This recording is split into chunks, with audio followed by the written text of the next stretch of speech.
Bonjour à tous, c'est un plaisir de vous retrouver, j'espère que vous allez bien et que vous survivez tant bien que mal dans ce marché qui est compliqué, certes je l'admets.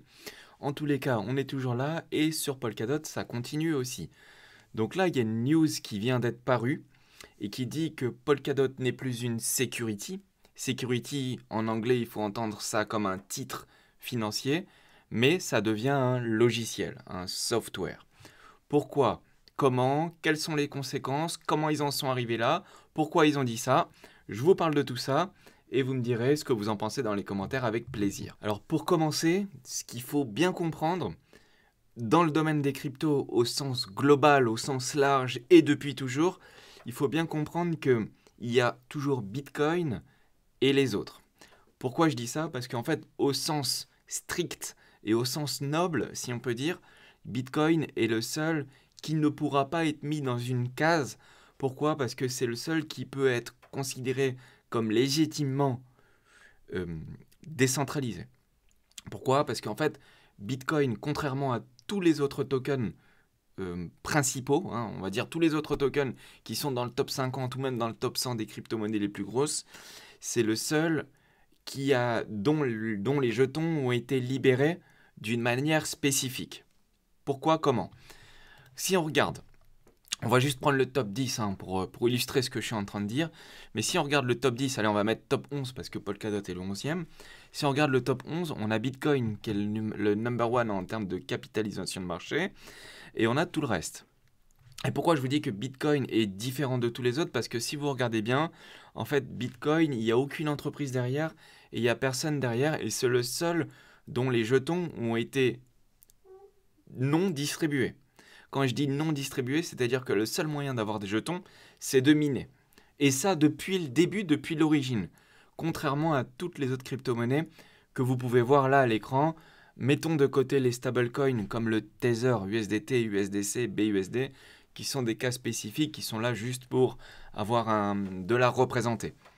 Mais tous les autres projets derrière, si on regarde bien, ils ont tous une entreprise derrière, que ce soit Ethereum, donc avec la Ethereum Foundation, BNB avec Binance, Ripple avec la Ripple Lab, Dogecoin avec leur équipe, Cardano avec Charles Hoskinson, etc., Matic et Polkadot. En fait, derrière, il y a toujours une société. Et ces sociétés-là, qu'est-ce qu'elles ont fait? Elles ont, au début de leur existence, fait une levée de fonds. Et c'est là tout l'enjeu, justement, de ce que je suis en train de vous raconter, c'est qu'il y a eu une levée de fonds. Et comme il y a eu une levée de fonds, la levée de fonds, elle a eu pour but de financer un projet. Et le projet, lui, à terme, son but, c'est d'être rentable. Sauf que, comme elle a été financée, donc elle a fait une levée de fonds auprès du public, des investisseurs, et que donc, à ce titre, du point de vue de la régulation américaine, elle pourrait être vue comme un titre financier. C'est-à-dire, les titres qu'ils ont vendus, ça pourrait être un titre financier. Et effectivement, quand on regarde bien, euh, les projets sont d'accord de le dire au départ, mais en fait, ce qui se passe, c'est qu'avec le temps, il y a ce qu'on appelle un token morphing, c'est-à-dire une métamorphose du jeton.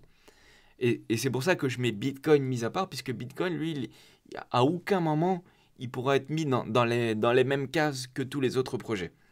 Pourquoi? Parce que c'est le seul qui est pleinement décentralisé. Et donc là, ça, ils l'ont reconnu, hein, la team Polkadot avec Parity Technology et la Web3 Foundation, qui est la fondation créée par Gavin Wood. Ils l'ont reconnu, qu'au début, effectivement, ils ont fait une levée de fonds, mais ça fait pas du token un titre financier. Pourquoi? Comment? C'est ce que je vais vous expliquer ici.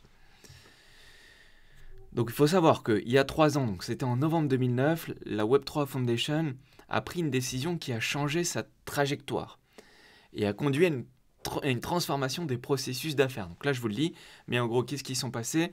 En fait, la SEC, donc la SEC, et ça, on parle que des États-Unis. Hein. En Europe, nous, c'est encore un peu différent. On a un statut spécifique sur les actifs numériques, et d'ailleurs, c'est beaucoup plus souple en Europe qu'aux États-Unis par rapport à ça. Fin de la parenthèse. Donc ils sont venus leur parler. Donc, je vous rappelle aussi que Polkadot est en Suisse et que là on parle de la réglementation américaine. Et donc ils ont discuté ensemble depuis 2009, depuis 3 ans. depuis 2019, depuis 3 ans, et donc ils en sont arrivés à une conclusion. La conclusion, je vous la donne maintenant, c'est que le DOT de Polkadot a évolué. Au début, il pouvait être reconnu comme un titre financier, donc ça c'est ce qu'ils ont dit, mais que maintenant il a évolué, donc avec le fameux token morphing, je vais y revenir, et ce n'est plus un titre financier, c'est un logiciel, c'est-à-dire un software. Ça c'est la déclaration qu'a fait la Web3 Foundation suite à 3 ans de discussion avec les services technologiques de la SEC. Donc la SEC, c'est la réglementation américaine des marchés financiers. C'est l'équivalent de l'AMF en France.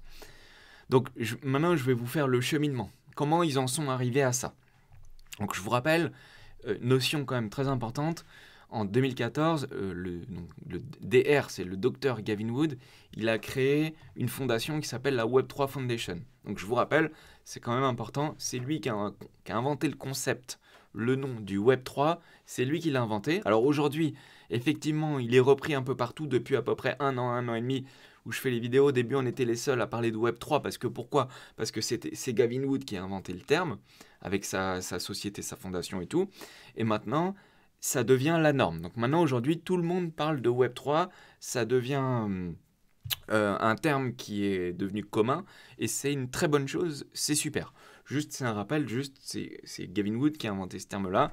Pourquoi? Parce que je vous rappelle que le but de Polkadot, c'est de créer un web, ok? Donc le but, c'est de créer Internet, un web qui supprimerait le conflit d'intérêts humains qui existe entre les créateurs et les consommateurs de contenu et d'applications en ligne.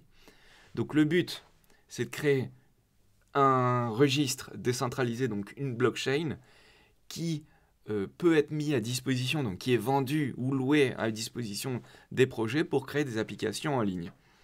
Et ça, dans le but de créer une rupture technologique avec le Web 3.0, etc. Donc ça, je vous en avais déjà parlé. J'avais fait une vidéo où je parlais de l'avenir du web par Polkadot et tout ça. Je vous remets le lien dans la description, vous pourrez aller le voir. C'est toujours disponible et toujours d'actualité. Donc ça, tout ce que je viens de vous dire là, en fait, c'est le travail que fait certaines personnes dans les équipes de Polkadot et de Parity Technologies de la Web3 Foundation. En fait, eux, le travail d'éducation, en fait, ce que moi je fais, eux, ils l'ont fait, mais ils l'ont fait directement dans les services de la SEC, dans le but de pouvoir obtenir certaines choses.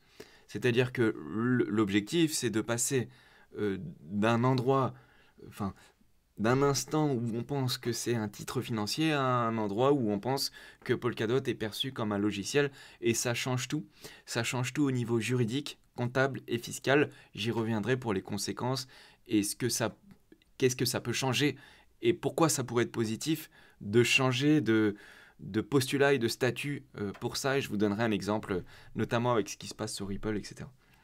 Donc là, ils ont expliqué qu'en gros, ils faisaient l'analogie avec le web, donc le web 1 avec le HTTP, le web 2 où ils expliquent qu'aujourd'hui, il y a eu une prise de contrôle de certains acteurs au détriment du grand public, et que là, ils sont en train de construire des nouveaux processus de communication par l'intermédiaire de registres qui sont décentralisés, c'est-à-dire des blockchains, pour créer un Web 3.0. Donc ça, ils l'ont expliqué, ils leur ont dit comment ça fonctionnait. Donc il y a, vous savez, le trilemme des blockchains, c'est-à-dire le triangle qui explique qu'il y a la décentralisation, la sécurité. Le triangle qui explique qu'il y a la décentralisation, la sécurité et la scalabilité. Et que vous vous souvenez, si on peut augmenter facilement 2 paramètres, mais il y a toujours un des 3 paramètres qui se retrouve un petit peu à la traîne dans les blockchains, bien que ça, c'est en train d'être modifié et on va dans le bon sens. Je vous en parle dans la prochaine vidéo, justement. Donc ça, ils ont expliqué tout ça, et que le but, c'est qu'ils recherchent l'évolutivité. Donc ça, ils l'ont expliqué à la SEC, ils ont expliqué que, en gros, c'était un grand réseau, mais que c'est un réseau où il n'y a plus de serveurs, et que les serveurs sont donc des validateurs qui font fonctionner un réseau, et le réseau, ils font fonctionner grâce à l'intermédiaire du jeton, le token, le DOT, qui lui-même est utilisé pour faire fonctionner le réseau. Donc c'est un maillon du logiciel. Donc c'est comme ça, c'est en expliquant de cette manière-là qu'ils sont arrivés à la conclusion que ce n'était plus un titre financier, mais que le token DOT en faisant du staking, donc faisait fonctionner le réseau par l'intermédiaire des validateurs. Et que les validateurs envoyaient des paquets de communication entre différentes blockchains et bientôt avec des blockchains en dehors des écosystèmes. Donc ils en ont parlé, ça 3 ans après la publication du livre blanc. Alors souvenez-vous, il y a un truc qui est très important, c'est que quand ils en ont parlé au début, en fait le jeton il n'était toujours pas listé. C'est-à-dire que le réseau, lui, il a été lancé en mai 2020. Et en fait, quand les jetons ils avaient été vendus en 2017, ceux qui avaient participé à la levée de fonds, ils avaient récupéré les jetons, mais ils les avaient récupérés bien après la levée de fonds.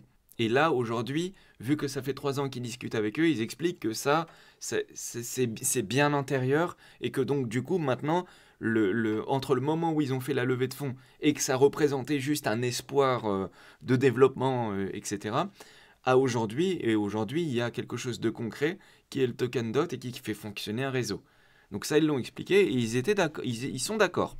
Donc c'est-à-dire qu'ils viennent d'en arriver à la conclusion, à la SEC, qu'ils sont d'accord et que les équipes, ils ont bien compris ça et que ça allait être OK, etc. Et que donc du coup, en conclusion, et ça c'est Polkadot qui le dit, puisqu'ils disent bien, et je vous lis le truc, nous sommes heureux d'annoncer que DOT, l'actif numérique natif de la blockchain Polkadot, s'est transformé. Selon nous, et c'est là là où on réfléchit quand même à ce qu'ils disent, c'est qu'ils disent selon nous.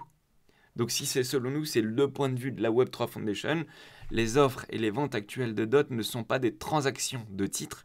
C'est-à-dire que si vous faisiez l'acquisition de DOT, ce n'est pas une transaction de titres, puisque ce n'est pas un titre, mais c'est un logiciel.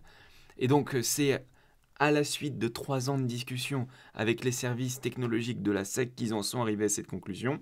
Et là, une fois que ça a été posté, expliqué par la Web3 Foundation, en fait, il y a eu un billet du média Forbes qui explique que en fait, c'était pas tout à fait vrai ce qu'ils ont dit. C'est-à-dire que l'agence, donc là il parle de la SEC, a reconnu que le descripteur, donc la Web3 Foundation, utilisé comportait une légère erreur et la fondation a clairement indiqué qu'elle émettait une auto-certification. Ça veut dire qu'a priori, dans la communication de Polkadot, ils ont été un petit peu rapides.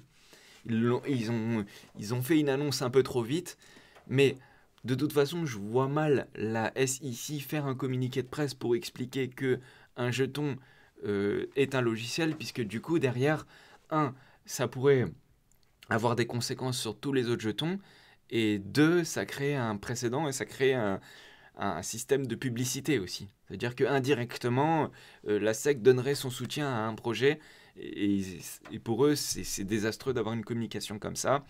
Donc, en tout cas, ce qu'on peut dire, c'est que ça fait 3 ans qu'ils discutent entre eux, et qu'ils en sont arrivés à une sorte de consensus. Maintenant, il faudrait voir la preuve concrète de si ça peut être le cas, et derrière, il y aurait des conséquences très importantes, parce que je vous rappelle que quand on possède un titre financier, qu'on met un titre financier aux États-Unis, je parle que des États-Unis, à disposition du public, et ben là, ça a des conséquences. Alors, par exemple, je vous rappelle que les ICO aux États-Unis sont interdits. Donc ça veut dire que les Américains ont une interdiction absolue de participer à une ICO. Et oui, aux États-Unis, il y a quand même un protectionnisme et on ne veut pas trop que la monnaie parte n'importe où. En Chine, c'est pareil. Les ICO sont interdites. D'ailleurs, Ripple a un problème en ce moment puisqu'ils ont un procès avec la même agence, donc la SEC. Ils sont en procès avec eux justement pour la même chose, c'est-à-dire pour dire que parce que Ripple a fait une levée de fonds, ils ont levé plus de 1 milliard, plus de 1 milliard de dollars. Et donc tout l'enjeu, c'est de dire, oui, mais s'ils ont fait une levée de fonds et qu'ils ont fait une ICO au public américain, dans ce cas-là, ça, c'est une interdiction. Et s'ils l'ont fait et que c'était un titre financier, et ben dans ce cas-là, ils ne sont pas soumis aux exigences. C'est-à-dire que quand on met à disposition du grand public un titre financier, il faut avoir un agrément, donc avoir consulté la SEC, avoir eu un accord, etc. Et les acheteurs, eux, ils ont besoin d'une accréditation pour acheter. C'est-à-dire qu'il y a des investisseurs professionnels et que du coup, ils doivent suivre la réglementation et ils doivent suivre la réglementation. Donc là, eux, il y a un procès qui est en cours avec Ripple, donc probablement que une fois que la réponse aura eu lieu, et pour l'instant Ripple est bien engagé, probablement que ça risque de faire jurisprudence. Après, je connais pas les règles et les lois par cœur aux États-Unis, puisque moi en tout cas, je vis en France et je m'intéresse plutôt aux lois françaises et européennes, mais en tout cas, quand même important de regarder ce qui se passe, parce que derrière, il y a des gros investisseurs qui, si au lieu d'acheter un titre financier, ils achètent un logiciel, ça change tout. Déjà, rien que même d'un point de vue comptable, ça change tout. D'un point de vue réglementaire, d'un point de vue juridique, ça a des conséquences qui sont énormes et ça pourrait faire un afflux de liquidité énorme sur un projet par rapport aux autres. Donc, pour résumer, c'est une excellente nouvelle ce qui s'est passé. Probablement que s'ils le disent, c'est qu'ils ont des bonnes raisons de le dire. Je vois pas pourquoi, parce que quand même la SEC, c'est quand même c'est la réglementation, c'est quand même un, un bureau de... C'est quand même un bureau qui représente les institutions et l'État. Donc si on dit quelque chose qui va à l'encontre de ce qu'ils pensent, évidemment, ça pourrait avoir des conséquences bien plus dramatiques derrière, avec des convocations et peut-être même des menaces ou d'autres choses. Donc s'ils le disent, c'est que probablement que ça doit être bon. On peut leur faire confiance, je pense. En tout cas, c'est ce que je pense. Et j'espère que ce résumé vous aura plu. On arrive au bout de l'explication. Si ça vous a plu, que vous êtes nouveau, vous pouvez vous abonner, cliquer sur la cloche. Donc normalement, ceci n'a plus aucun secret pour vous. Excellente nouvelle. Espérons que tout ceci soit enfin confirmé pour que on puisse être tranquille. Mais en tout cas, ça avance bien et ça discute avec la réglementation. Allez, je vous dis à bientôt. Salut à tous, c'était un plaisir.